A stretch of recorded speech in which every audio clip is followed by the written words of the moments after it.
সিলেটে পৌঁছেছেন প্রধানমন্ত্রী তারেক রহমান। সকাল 9:30টার দিকে ঢাকার হযরত শাহজালাল আন্তর্জাতিক বিমানবন্দর থেকে সিলেটের উদ্দেশ্যে যাত্রা করে সোয়া 10টার পর সিলেট বিমানবন্দরে পৌঁছান তিনি। সেখান থেকে প্রধানমন্ত্রী বাস যোগে যাচ্ছেন মৌলভীবাজারের শ্রীমঙ্গলে। দুপুর 1টায় শ্রীমঙ্গল এবং 2টায় মৌলভীবাজার সরকারি উচ্চ বিদ্যালয় মাঠে অনুষ্ঠানে যোগ দেওয়ার কথা রয়েছে তারেক রহমানের।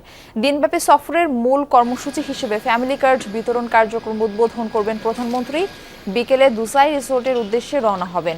সেখানে বিশ্রাম শেষে রাজনৈতিক সভায় যোগ দেওয়ার কথা রয়েছে। সভা শেষে সন্ধ্যায় সিলেট ওসমানী আন্তর্জাতিক বিমানবন্দর থেকে ঢাকার উদ্দেশ্যে রওনা হবেন।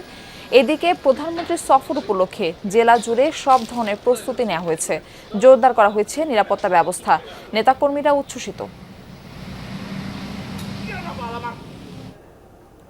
প্রধানমন্ত্রী সিলেট সফরের বিষয়ে জানাতে মৌলভীবাজার থেকে আমাদের সঙ্গে যুক্ত হচ্ছেন সহকর্মী আফরোজ আহমদ। আফরোজ, প্রধানমন্ত্রী তো মৌলভীবাজারের পথে ইতিমধ্যে রওনা করেছেন, তো কখন নাগাদ পৌঁছাতে পারেন তিনি এবং আজকের কর্মসূচি সম্পর্কে আমাদের বিস্তারিত জানাবেন।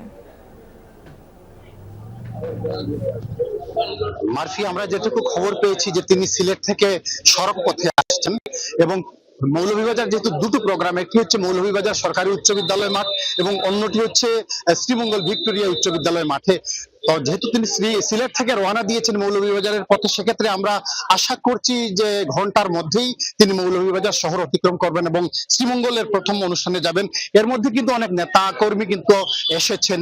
আমি যে অনুষ্ঠান স্থলে আছি, আপনি নিশ্চয়ই দেখছেন যে ধানের শীষের অবয়বে সাজে একজন কর্মী এখানে এসেছেন এবং তারা অলরেডি উচ্ছ্বসিত যে প্রধানমন্ত্রী হিসাবে তারেক রহমান প্রথম আসছেন মৌলভীবাজারের যে মানুষের দীর্ঘদিনের কিছু দাবি আছে, মানুষের যে কিছু সমস্যা আছে, সম্ভাবনা আছে, সেই বিষয়গুলো নিশ্চয়ই সেখানে আলোচনা হবে এবং সেগুলো এখানকার যে বিএনপির নেতৃবৃন্দ যারা আছেন, এখানে নির্বাচিত সংসদ সদস্য যারা আছেন, তারা সেই বিষয়টি কিন্তু এখানে তুলে ধরবেন এবং মানুষ আশা করছেন যাতে যে সমস্যা যেগুলো আছে এবং যে মানুষের যে দাবি যেগুলো, সেগুলো তিনি এখানে আশ্বাস দিবেন এবং পূরণ করবেন। এবং একটা জিনিস আপনাকে জানিয়ে রাখি যে আপনি নিশ্চয়ই দেখছেন যে মৌলভীবাজার শহরে একজন প্রধানমন্ত্রী আসছেন। কিছু শহরে কিন্তু ব্যানার নেই, ফেস্টুন নেই, একেবারে নিরিবিলি মনে হচ্ছে, কারণ হচ্ছে প্রধানমন্ত্রীর নির্দেশেই কিন্তু মূলত রাখা হয়নি এবং এই জিনিসটাকে